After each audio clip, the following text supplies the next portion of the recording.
Hiya! As we know, the tarot and oracle deck market has exploded over the last couple of years, and as a result of that, I don't know about you, but my collection of oracle and tarot decks is definitely expanding. And so year by year, as I collect more decks, it's sometimes difficult to know which decks to actually use for my readings. Having said that, I obviously have some system because there's definitely been decks that I've enjoyed using or I've been drawn to this year. So this is my roundup of my favourite oracle and tarot decks during 2024. Now, before I get started, please comment below which have been your favourite decks for 2024. I'd love to hear which ones you've been using. So what about my decks? Well, these are a combination of decks. Some were brand new, brought out in 2024. Others have been on the market for some time and maybe they're new to me, or they're decks that I've had in my collection for a while and really just was drawn to working with. As I go through each deck, I'll explain why I've been working with them, what it is about those decks that I've enjoyed so much, and how I have been using them in my readings. First on my list is the Imbolc Oracle, part of the Season of the Witch series by creators Lorraine Anderson, Juliet Diaz and Tijana Lukovic. This deck has been published by Rockpool. I'm a big fan of this series, but I've got to be honest, this one is by far my favourite deck in the Season of the Witch series, and I really enjoyed using it. So for me, this was published in 2023, but it was new for me in 2024, and I did actually buy it so I could use it in the Sabbath of Imbolc. And I did use this deck to pull a card each day, and I just found that the illustrations just took me into this kind of ethereal and dreamlike world. Because you have all these beautiful kind of muted tones, lots of kind of blues and different types of muted greys, and it really feels something quite magical. I mean, with it being Season of the Witch, you would expect it to feel magical, but out of all of them, this one definitely felt or feels the most magical to me. And in their book, they explain that this Sabbath in particular is really great for spiritual work, kind of going within and doing some work on yourself. And they have described it as being self-centered as opposed to being self-absorbed. And I think it's just this idea of, you know, whilst we're still waiting for the light to come, to use this time to kind of work on our self-growth, which I think is beautiful. And I think for that reason, I absolutely loved using this deck. If you're not sure which Season of the Witch deck to get, I would definitely recommend this as the first one that you get, because I think hopefully you too will find it just as beautiful as I did. And you know, each of the cards have really lovely and significant meanings, particularly if you want to work on yourself and sort of your spiritual side. So I would definitely give this a massive thumbs up. Sticking with oracle decks, the next one I'd like to share with you in my top list is the Celtic Spirit Oracle by Nicola McIntosh. This is a Rockpool publication published in 2022. However, I think I got this one last year. So whilst it wasn't a new deck for me this year, it's one that I definitely enjoy returning to time and time again. And I think this is going to be a firm favourite in my collection. I really enjoyed using this deck, and I found that this is a really good deck to use kind of late spring, early summer. What I particularly like about this deck is the sort of simplicity of the artwork. It's really quite beautiful, and not only are the drawings quite simple, but there's this running thread of kind of earthy greens and browns and these colours that sort of run throughout this deck, so it's visually very cohesive. There's also a lot of Celtic patterns which give additional insight to some of the meanings of the card.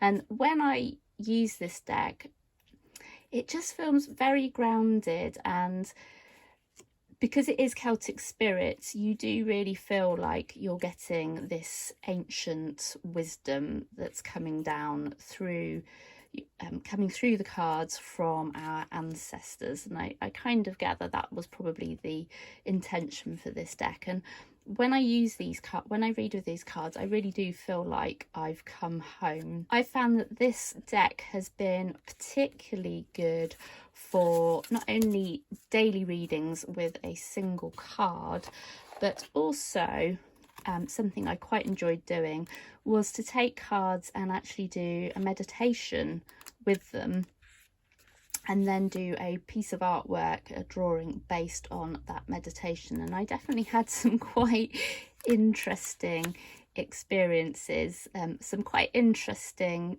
drawings as a result of that. Comment below if you've ever done that, if you've ever used your cards for meditation or to inspire a piece of artwork. I would love to know. For the majority of this list, you'll notice a bit of a theme running through here, which is that they're mostly nature or animal based or fairy tale based decks, except for this one, which is the Starseed Oracle, written by Rebecca Campbell and artwork by Danielle Noel.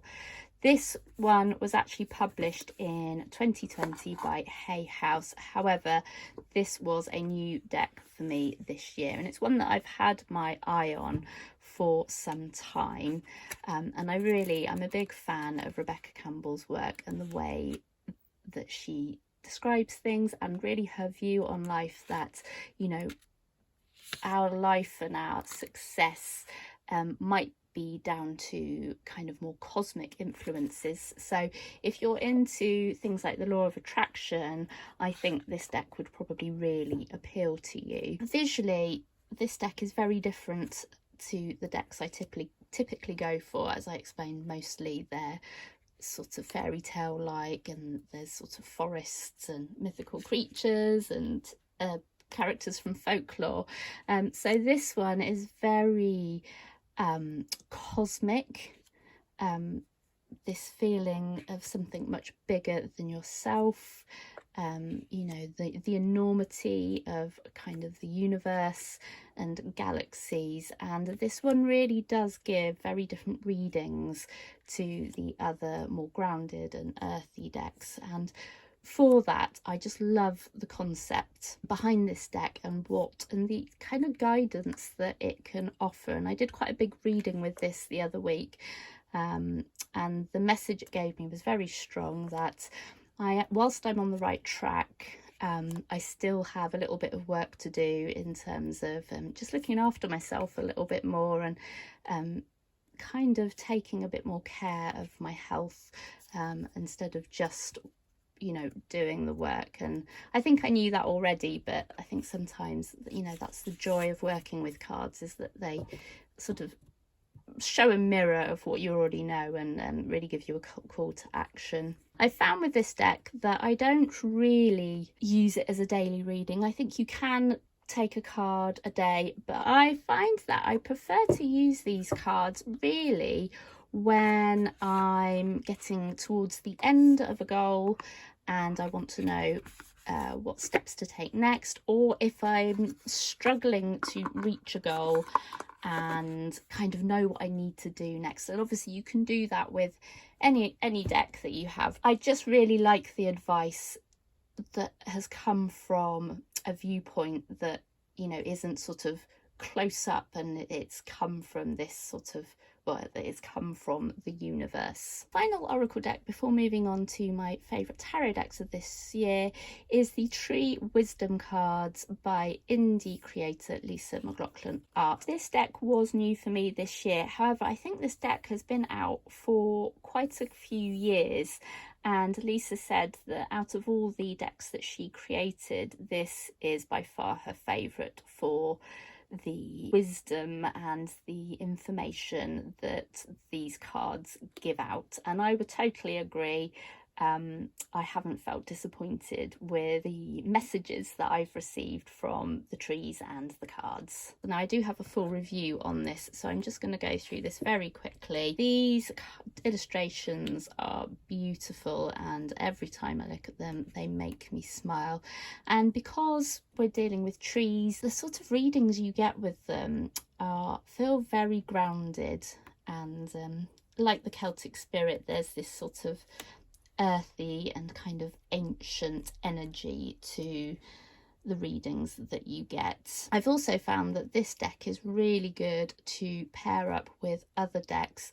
I've been using the Samhain Season of the Witch deck recently, and I was kind of struggling with it, and then I paired it with this deck, and once I'd pulled the cards from this deck, the reading or the card that I'd got from the Samhain deck suddenly made sense, and I had this huge shift of perception from what I was being told. So if you have this deck, I really would recommend using it with other decks, particularly decks that you're struggling with, because it may just give you the answers that you kind of were struggling to see. Sticking with indie creator Lisa McLaughlin, this is the Tarot Gallimaufry, and again I have a full review on this deck. And I should just say, if you're not aware and you're discovering Lisa for the first time, she is actually retiring all of her decks, and I don't know if any of these decks are still available, but I will still put a link to her Etsy shop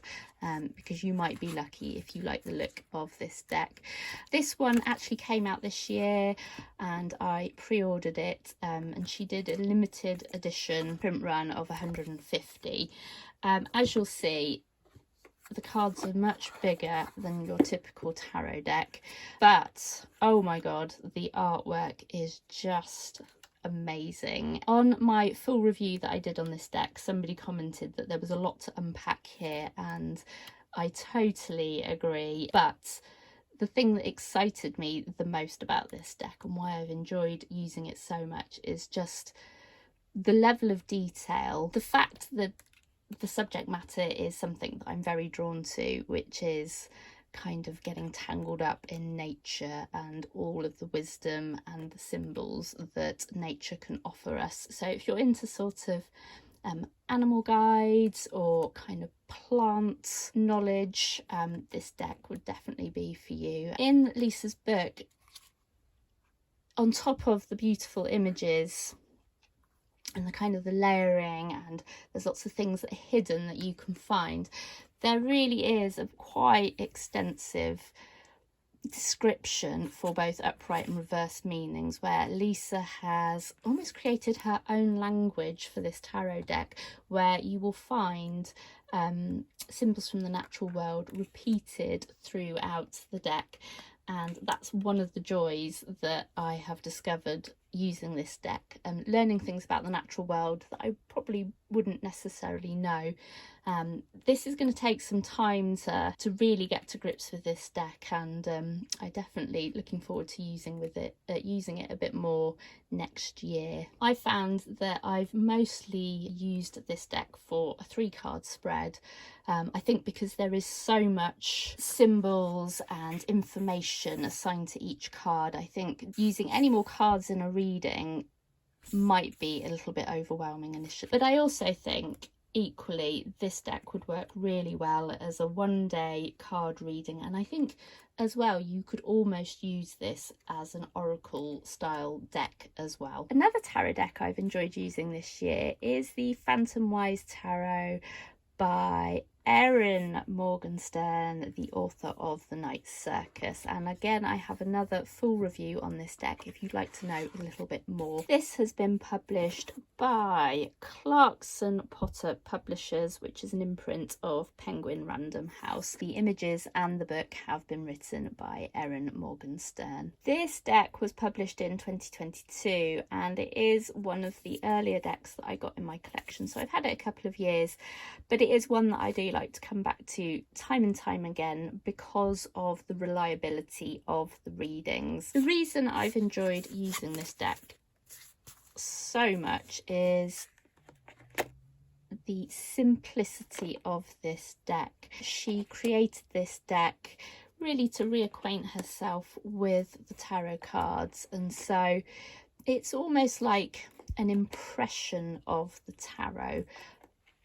Having said that though, I have found the readings that I have done with this deck have been really quite spot on, and so I think out of all the decks that I've used, this one really does deliver on what you'd expect to get from tarot. So you just have to trust your instincts looking at these cards, and I guarantee you will be surprised at how much insight you can get from these cards. I find this deck is really good for any type of reading. I'd probably use it with 3 cards as a minimum, and there's some quite nice spreads which, if you have this deck, I'd actually recommend using, because when I did the spreads that she suggested, I got some really valuable insight to the question that I was asking about. So yeah, really pleased with the level and kind of the accuracy of the readings from this deck. And finally, we have the Enchanted Forhaxa Tarot by deck creator MJ Cullinane, who has got many decks now, and I really do love her work. I'm a big fan. This was published by Hay House, and it was published in 2023. I think I got it at the end of 23, or it could have been at the beginning of this year.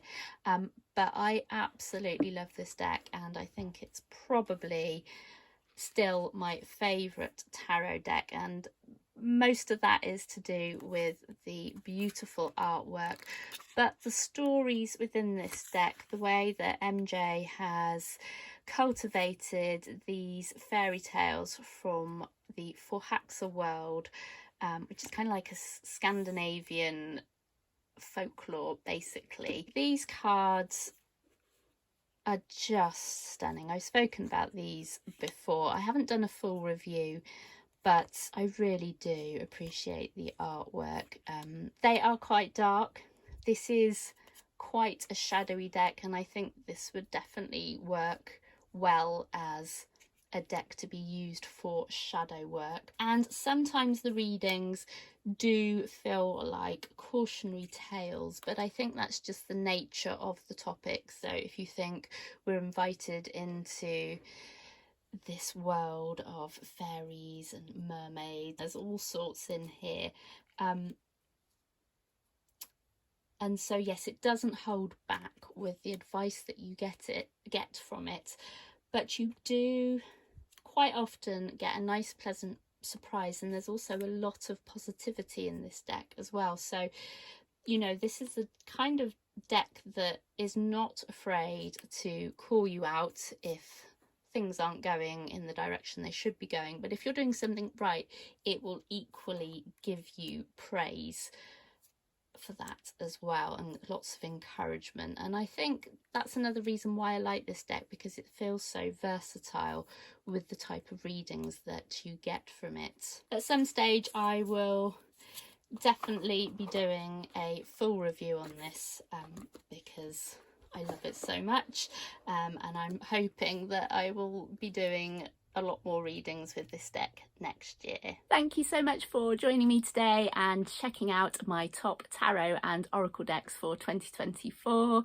If you found this video useful, please give it a thumbs up, and I'm interested to know if any of my top decks this year ended up in your top deck list for 2024 as well. If you enjoy tarot and oracle deck related content, then please consider subscribing to my channel. I'm Sally, and this is my channel, Vaudeville Manor House of Art and Tarot. And until the next video, here are a couple of other videos that you may like to watch. Have a wonderful Christmas and New Year, and I will see you soon. Bye bye.